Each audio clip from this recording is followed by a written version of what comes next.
you know, this news probably worries me more about Xbox than almost anything that they've done recently, to be completely honest with everybody. You know, it's a real shame to see this in the news, and you just kind of shake your head a little bit and just honestly, you just kind of wonder like what the thought process is, you know, because if you're a console fan, which I know like there's this subsect of Xbox gamers and fans that will just back everything Microsoft does. They don't care.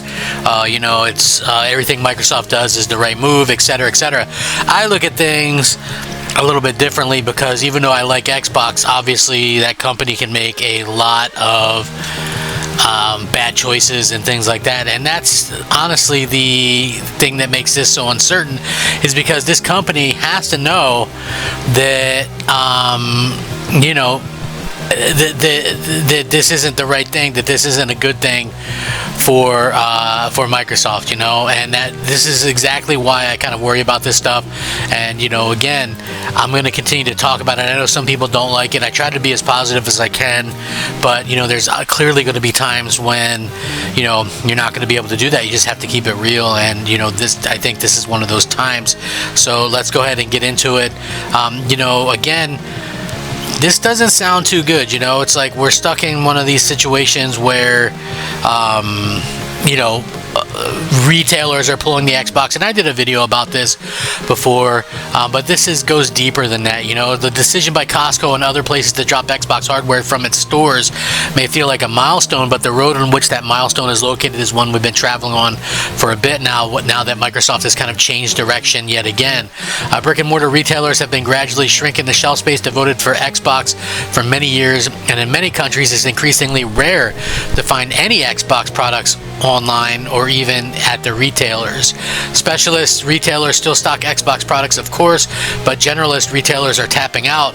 It's not a stretch to imagine that within the next year or so, Xbox products will be almost exclusively the preserve of specialist outlets at Microsoft's own online store.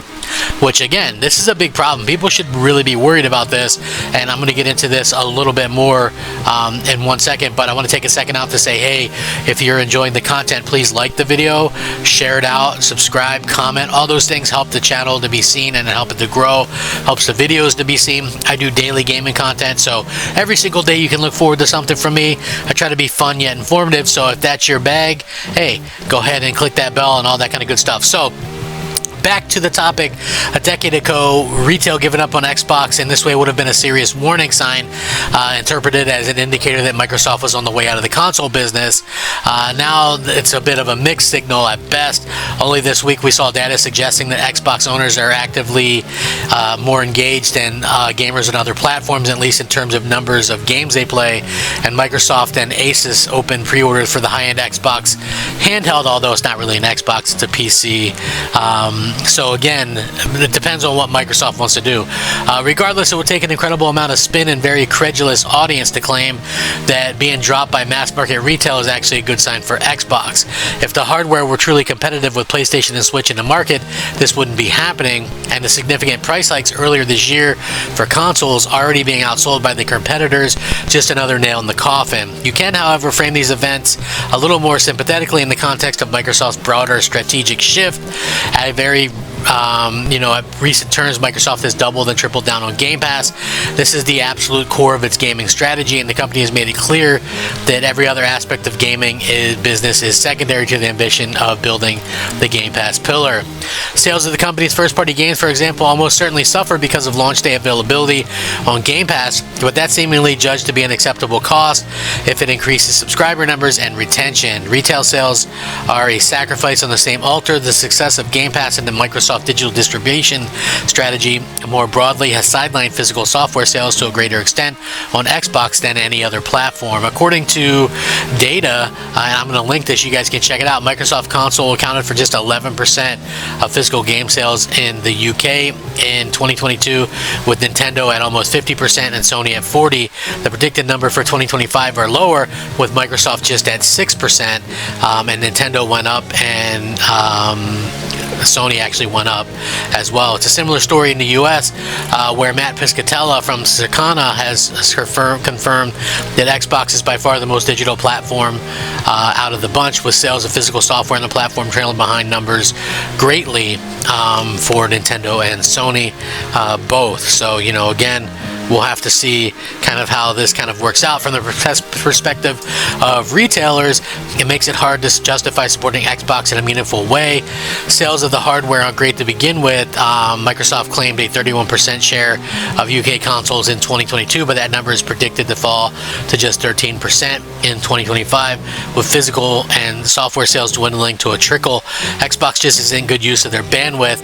The decision to drop or de-emphasize the consoles in their store and online platforms is perfectly logical given their own business incentives.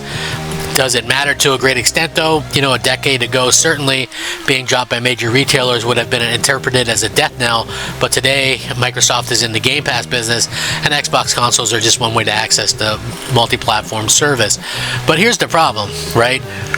You can try and spin this whatever you want, but Microsoft has admitted, and we've seen the numbers come out from the Activision stuff, majority of people who are subscribed to Game Pass, over 20 million, are through console. So your biggest Game Pass subscriber base is through that, is through a console. So why do you completely make your console unavailable? I mean, you should still, if you have a console, make it available,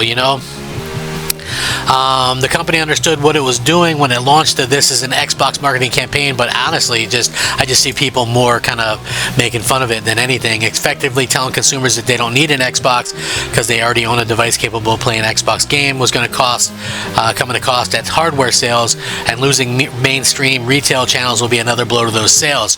But if consumers are still engaging with Xbox and Game Pass on other devices, Microsoft will be satisfied with the trade-off. I wouldn't go so far as to say that retail pulling back won't hurt.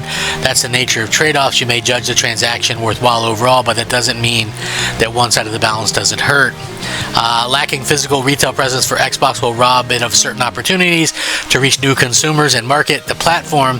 That is particularly damaging prospect given that Sony and Nintendo still have healthy amounts of shelf space at retail. It will hurt more specific at points. In the pre-holiday sales season, for example, Xbox will now lack a presence in many of the venues where people are gift shopping.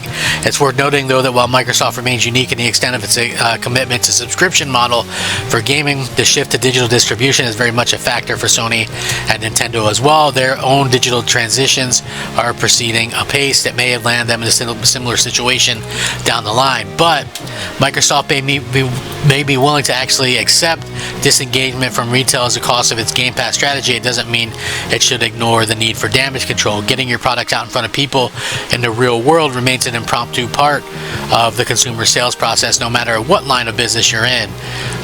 So again, as we get closer to like the holiday season and all that kind of stuff, it's going to be interesting to see how this kind of happens, because look, Xbox was always a big presence at stores, right? And so you go in there, you see, you get a deal on a Series S, you get a deal on a Series X, and people would buy them, and they would always sell a pretty good amount, way more than they do the rest of the year pretty much combined. And so now when you look at these things, it's kind of a really shaky situation, because people are going to be not able to see Xbox. So it's going to be that's going to be the really sad part of kind of how all this kind of stuff happens. And again, we'll have to wait and see how this all kind of happens and what Microsoft can do.